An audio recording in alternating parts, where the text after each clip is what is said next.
Hi, I'm Seamless, and today is Friday, which means it's time for a new How to Bass tutorial.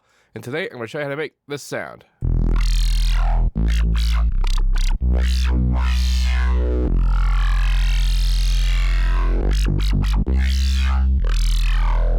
How cool looking is that? So, I was having a lesson the other day, and in the lesson, the guy asked me how harmonic mode inside Harmor works. And it's a bit of an interesting thing, and I might actually be a little bit incorrect about the specifics about how it works, but I sort of get the gist now, which is that in regular phaser modes, like octave or hertz, where like the filter is being cut off to create the phaser effect is determined by time, which is it's just gonna go where it's gonna go, and it's entirely regardless of pitch.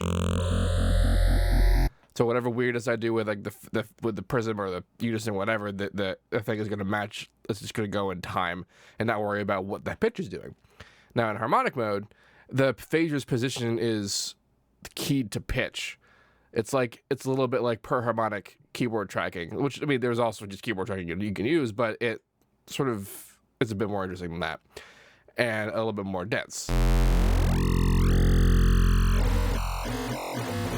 So like it sort of thinks that it is actually still going. Like you can kind of see how like when this one changes, like these guys change a pitch, it moves along with it. So it's sort of like it's moving along in time the way it always does, but it sort of is moving its offset according to harmonic pitch.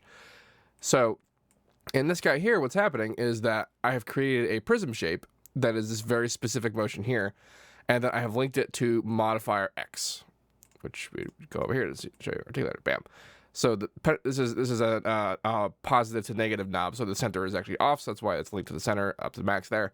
So that means, and I also have it linked to this bandpass filter up here. And so that means that when the filter opens up, so does this pitch, and we have harmonic mode and phaser on, which means that it will change sort of when it does. Which is why when I do a slow motion or a fast motion, the phaser change is keyed to like how I move with it. And I find it to be particularly interesting. We got a bandpass just being a bandpass. The prism is doing the shape that I mentioned earlier. I have a little bit of unison on, and I mess with the unison harmonic pitch over here just a little bit, just to kind of screw with it. It also is key to unison, like the pitch changes.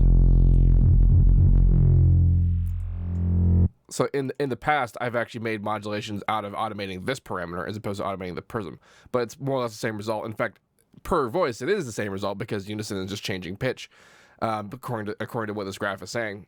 And so that's what the prism is doing, but just on like a single voice basis as opposed to multiple voices. I just did that there to add a little bit of extra stereo-ness to it.